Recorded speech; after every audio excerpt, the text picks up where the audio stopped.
પણ તેથી આપણને મનની માલપા વાત યાદ આવી કે મારી દેવે કીધું તું કાળા એકવાર ધૂપેલિયા માથે આમ લોબડીને ફેરવી અને લોબડી તારા ખંભે મેકને જો તારા ખંભે નો બેહી જાવ તારી ચામુંડા ને લા એ જમણો હાથ હતો ને પોતાના ખંભાની માથે આમ મેક્યો મારી દેવ શેક નથી સાહેબ જોજો ભજન કેવું થાય ભક્તિ ક્યારે થાય તમારી ભક્તિ પાકે ક્યારે આપણને મનમાં એમ થયું કે હું જેથી કાળા તળાવના ટીંબેથી હાલ્યો તેથી મારી દેવે એટલું કીધું તું કાળા મારી લોબડીને ખંભે મેકને હું ચામુંડા તારા ખંભે બેહીને માંડવામાં આવીશ એ જમણા હાથને આમ કરીને આમ ઊંચો કરીને એમ નક્કી કર્યું કે મારી દેવ શેક નહીં સાહેબ આમ લોબડી માથે પોતાનો હાથ આમ ગયો ને ત્યાં સાહેબ લોબડી હલવા માંડી ગઈ માથે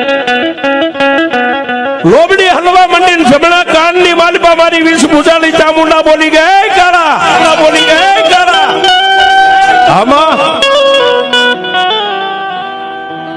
કાળા તને મનમાં વરતો આવ્યો ને કે હું કાળા તળાવથી તારી હારે શૌક નહીં